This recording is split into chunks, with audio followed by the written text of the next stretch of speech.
अच्छा देखें क्वेश्चन में क्या बोला है। क्वेश्चन में इन्होंने बोला है कि Jupiter and Jupiter and earth our planet in solar system. ठीक है, describe the composition of Jupiter and earth. Jupiter और अर्थ की इन्होंने कंपोजिशन पूछी है। ठीक है, तो जुपिटर हमें पता है गैसियस एलिमेंट है। ठीक है, Jupiter is a gaseous planet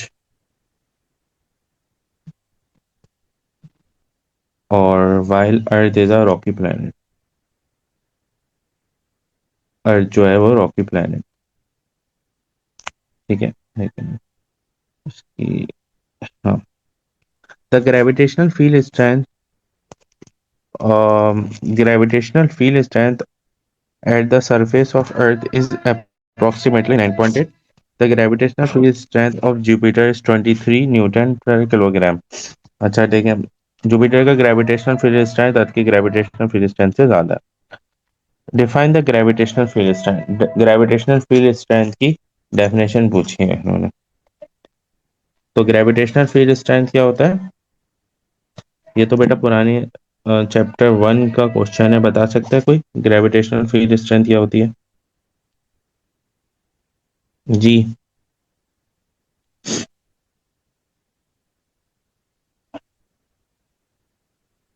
hello बेटा, मैं आप लोगों से पूछ रहा हूँ ग्रेविटेशनल फील्ड स्ट्रेंथ क्या होती है?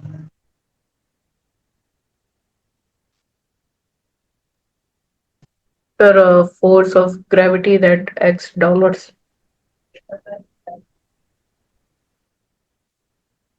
W is equal to M G होता है। और अगर हम ग्रेविटी की बात करें तो ग्रेविटी होता है वेट डिवाइड बाय मैस।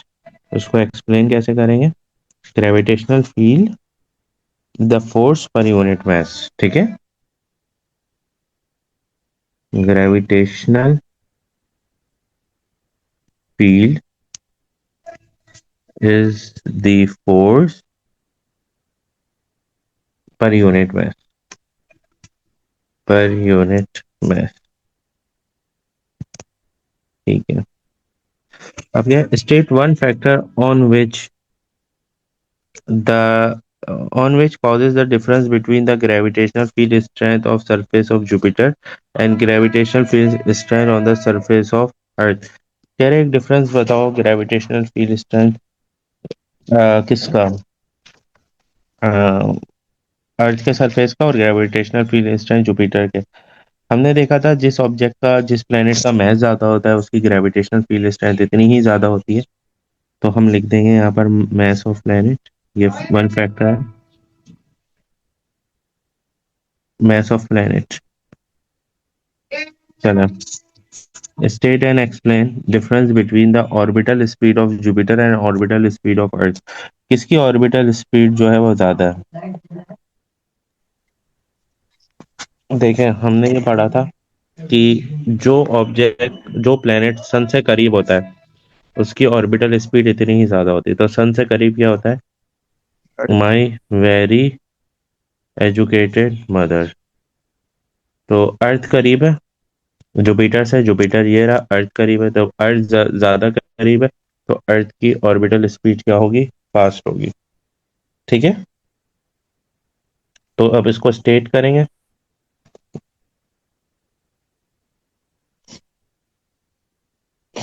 पहले स्टेट करेंगे फिर एक्सप्लेन करेंगे। ठीक है, तो स्टेट में क्या आएगा बेटा इसके? स्टेट में क्या आएगा?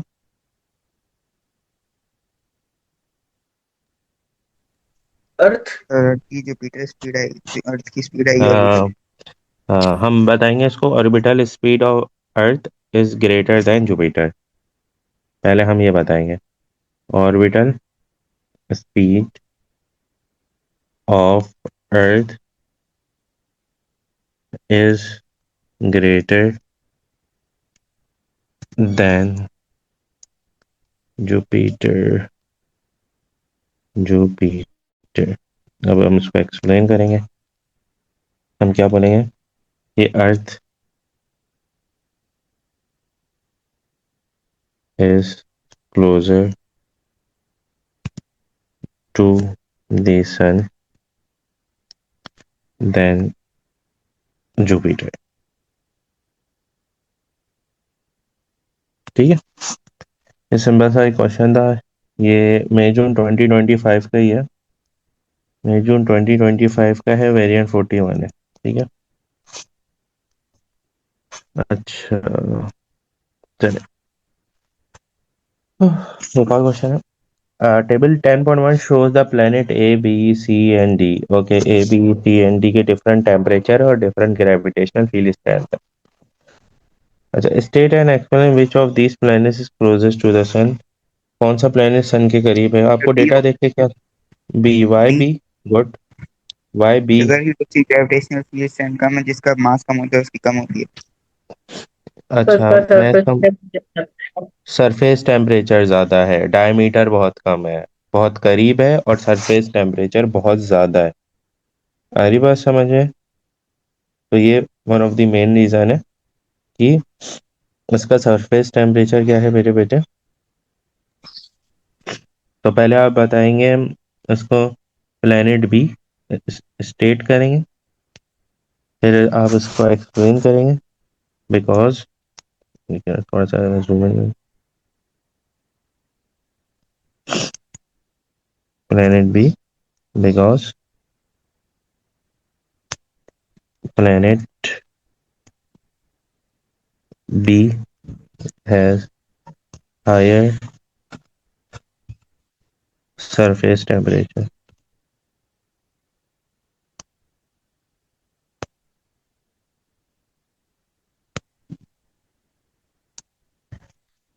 सही है, अच्छा।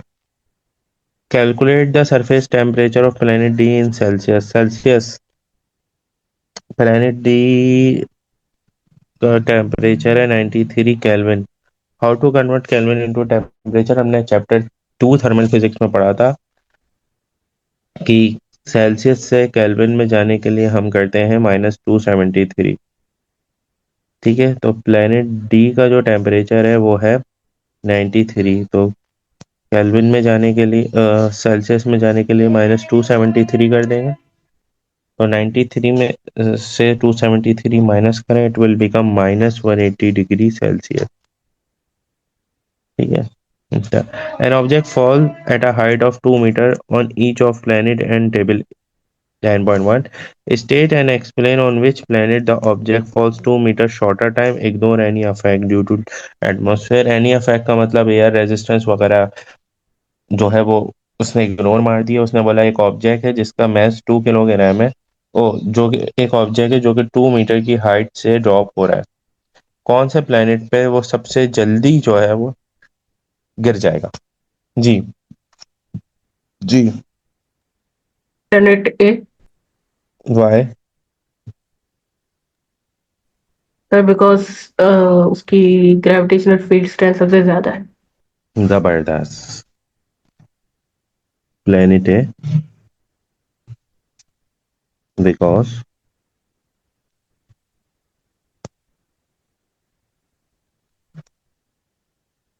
पूरा लिखते हैं, time of planet a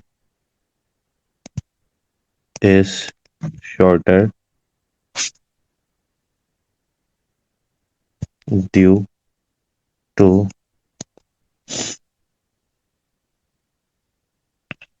higher gravitational field strength. ठीक है, अच्छा, अब इसी क्वेश्चन को कंटिन्यू करेंगे। देखें, ये 6.2 है और इससे पहले वाले जो क्वेश्चन थे अभी तक हमारे पास क्या थे, 6.1 के थे, ये कुछ 6.2 का क्वेश्चन है। Figure 10.1 shows the sum of stages in life of massive star, यानी high massive star, red super giant बन रहा है। मैसिव स्टार, अच्छा मैसिव स्टार किस में बन रहा था? Red super giant. अच्छा, ये पूरा हमें प्रोसेस जो है वो बस लिखना है जो हमने पढ़ा था, ये क्या क्या होता है। उसके बाद सुपरनोवा होता है, नेबुला विच कंटेन्स, अच्छा, नेबुला विच कंटेन्स, नेबुला में बेटा हैवी एलिमेंट्स होते हैं।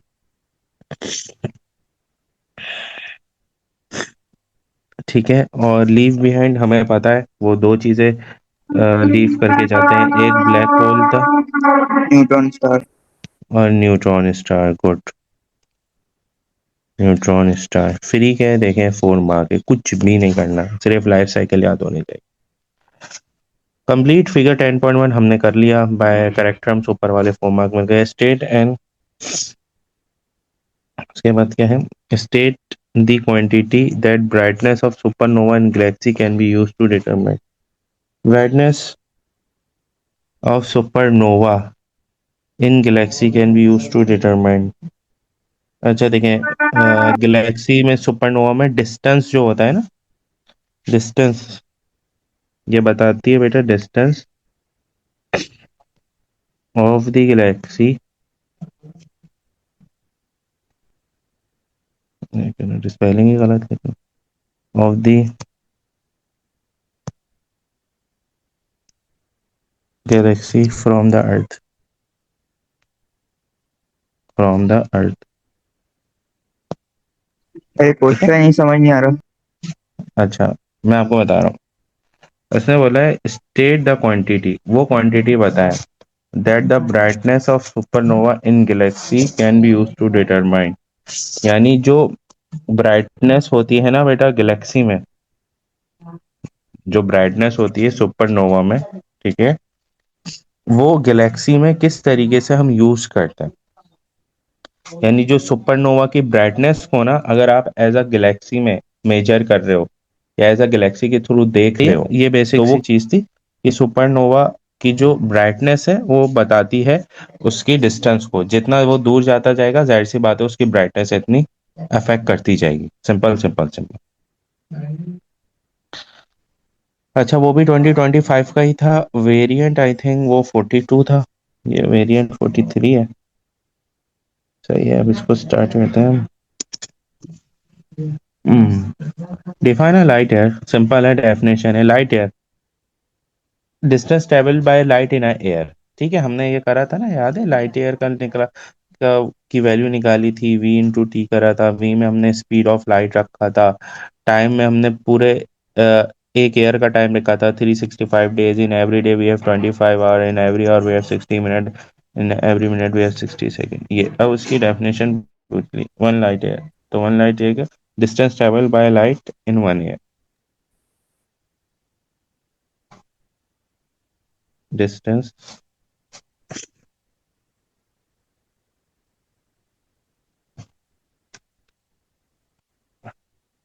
ट्रेवल, ठीक है, by light in 1 year, travel by light in 1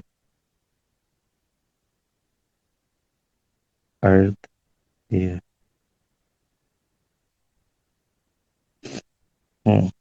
it takes 419 second travel from sun to अर्थ, यानी लाइट का टाइम बता रहे हैं कि लाइट सन से अर्थ में 490 सेकेंड लेती है ट्रेवल करने। Travel the distance from the sun to the earth, distance निकालना है बेटा सन से अर्थ का, तो सर इसमें हम डिस्टेंस इज लाइट की इक्वल यूज टू, करेंगे, थ्री पॉइंट क्या एट कह रहे हो? Exponent, exponent 8। हाँ हाँ, तो यहाँ पर स्पीड जो है वो हम स्पीड ऑफ लाइट यूज कर लेंगे, 3 एक्सपोनेंट 8, एंड टाइम उन्होंने गिवन करा हुआ है मेरे बच्चे, टाइम हमारे क्या है बेटा 490 सेकेंड ऑलरेडी है, तो जरा मल्टीप्लाई करें 3 एक्सपोनेंट 8 को 490 से जल्दी से।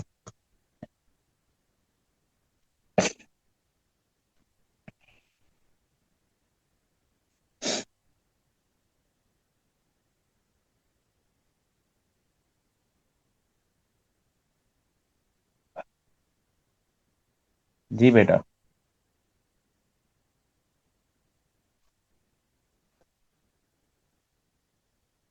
बेटे जल्दी से मल्टीप्लाई करके बताएं।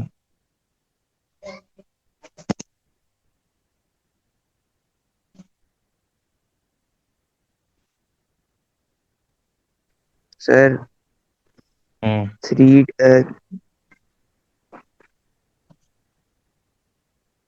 3214,890।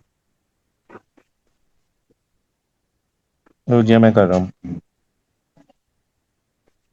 3 exponent 8 multiplied by 490. It is 1.47 exponent 11 meter distance. 1.47 exponent 11 metre distance है, मीटर है बेटा, मीटर में डिस्टेंस है। अच्छा, figure 10.1 scattered showing the speed of galaxy away from the sun. Okay, यानी speed of galaxy away from the sun जा रही है। इधर क्या है, distance of galaxy from earth is 20 kilometre. अच्छा, किलोमीटर में दिया हुआ है। ये डिस्टेंस है, ये स्पीड है, ये एक्सपोनेंट 4 किलोमीटर पर सेकेंड, ये याद रखना। A scientist draw a best fit line of scattered graph. Use the best fit line to determine the Hubble's constant. अच्छा, Hubble's constant का फॉर्मूला क्या है? V is equal to Hubble's constant multiplied by distance, तो V divided by D is equal to Hubble's constant, तो V divided by D। तो अगर हमें क्या करना है बेटा, हबल्स कांस्टेंट की वैल्यू निकालनी है, तो V डिवाइड बाय D करेंगे। तो हम ग्रेडियंट ले लेते हैं सिंपल, यहाँ पर कुछ भी एक वैल्यू जो कि बेस्ट फिट वैल्यूज आ रही हैं। तो एक ग्रेडियंट में मैं पॉइंट ये ले लेता हूँ 0,0, ये तो सबसे आसान होता है। ठीक है, इसको हम x1 y1 कॉल कर देंगे, और x2 y2 थोड़ा दूर दूर ही लग रहे हैं, ये ले लेते हैं।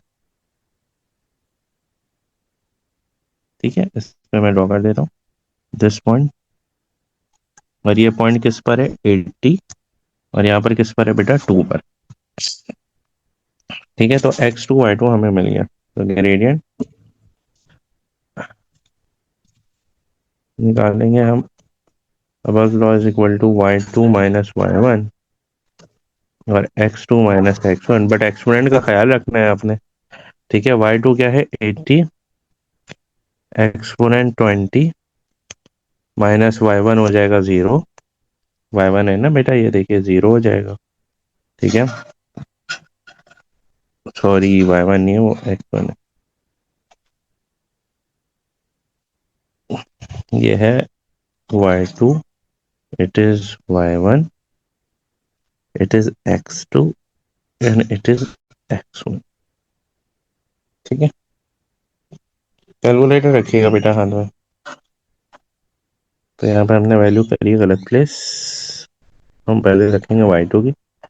y2 कितनी है बेटा, y2 है 2, 2 एक्सपोनेंट 4, 2 एक्सपोनेंट 4, और y1 हो गई 0, x2 हो गई बेटा 80, 80 एक्सपोनेंट 20 माइनस y1 हो गया बेटा 0। जरा डिवाइड कर, आंसर पता है।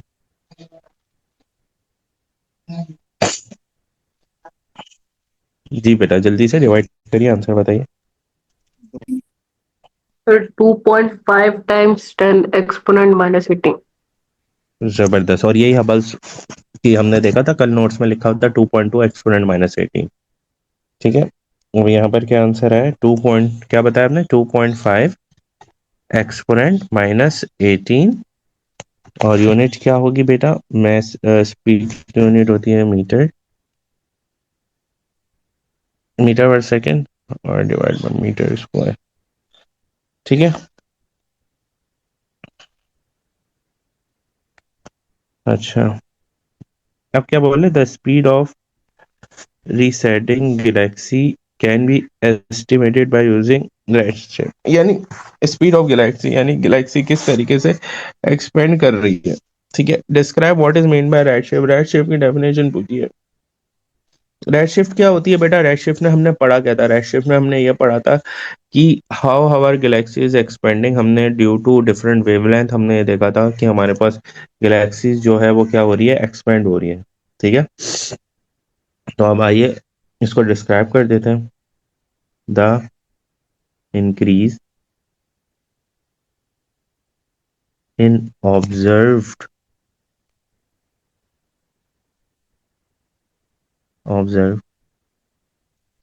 वेवलेंथ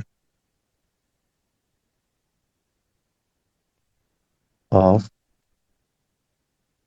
वेवलेंथ हमने किसकी देखी थी बेटा, इलेक्ट्रोमैग्नेटिक इलेक्ट्रोमैग्नेटिक रेडिएशंस देखी थी ना हमने, डिफरेंट लाइट की रेज देखी थी उसमें, coming from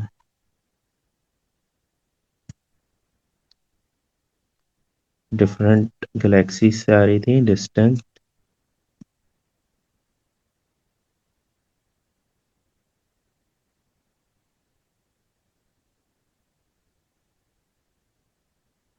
galaxies that are moving away from the earth,